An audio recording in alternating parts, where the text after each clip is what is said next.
Hello friends, welcome to my channel. Video শুরুতে জানাই সকলকে স্বাগত। আজকে আমাদের রেসিপি চিকেন কষা।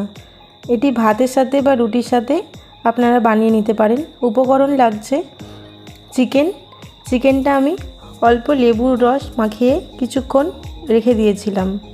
আর লাগছে পেঁয়াজ কুচি, কাঁচা লঙ্কা, টমেটো কুচি, ধনেপাতা কুচি আর পরিমাণ মতো আলু। আমি আলু দিয়েছি, আপনারা চাইলে আলুটা স্কিপও করে যেতে পারেন। আর লাগছে লঙ্কা গুঁড়ো, হলুদ গুঁড়ো, আদা রসুন বাটা, পরিমাণ মতো লবণ, অল্প পরিমাণ সরষের তেল নিয়ে আমি চিকেনটা ম্যারিনেট করে নেব। দিচ্ছি লবণ, 1 চামচ হলুদ, 1 চামচ লঙ্কার গুঁড়ো, পরিমাণ মতো আদা রসুন বাটা। কিছুটা আদা রসুন বাটা আমি রেখে দেবো, এটি পেঁয়াজ ভেজে যখন মাংসটা কষা হবে তার আগে আমি দেব। এবার আমি মাখিয়ে নিচ্ছি, বেশ ভালো করে মাংসের গায়ে মাখিয়ে নিতে হবে। তারপর ঢাকা দিয়ে কিছুক্ষণ টাইম রেখে দেব। আমি আধ ঘন্টা পরে চলে এলাম। গ্যাসে প্যান বসিয়ে সরষের তেল দিলাম। আমি 3 চামচ মতো সরষের তেল দিয়েছি। এবার আলুগুলো ভেজে নিচ্ছি। আলুগুলো উল্টে পাল্টে লাল করে ভেজে নিলাম। এবার আলুগুলো তুলে রেখে দেব। ওই তেলের মধ্যেই আমি তেজপাতা দিলাম, এরপর পেঁয়াজ কুচি দিয়ে দিলাম, এবার কাঁচা লঙ্কাও দিলাম একটা। তারপর নেড়ে চেড়ে পেঁয়াজটা গোল্ডেন ব্রাউন করে ভেজে নেব।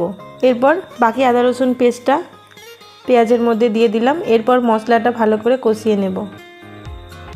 গুঁড়ো মশলা আমি এখানে আর ব্যবহার করব না, কারণ মাংসে আমি গুঁড়ো মশলা মাখিয়ে রেখেছিলাম। মাংসটা দিয়ে দিলাম।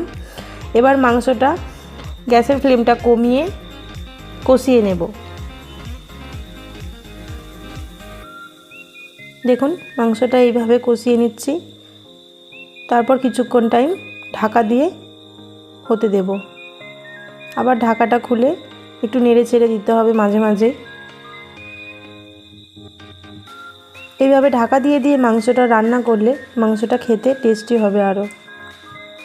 মাঝে আমি ঢাকা দিয়েছিলাম, আবার খুলে একবার চেক করে নিচ্ছি। এরপর আপনাদের এই টাইমে যখন মনে হবে কিছুটা নুন লাগবে, আপনারা অ্যাড করে নিতে পারেন। আর আমি ব্যবহার করেছি এখানে এভারেস্টের মিট মশলা।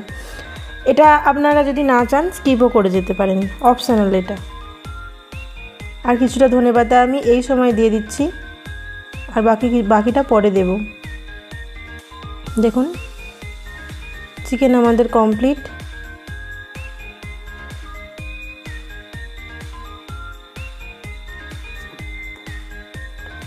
চিকেনের রঙটা দেখুন আপনারা, খুবই সুন্দর এসেছে।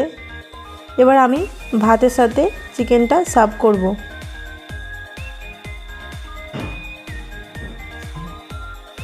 দেখুন ভাতের সাথে আমি চিকেনটা সার্ভ করেছি।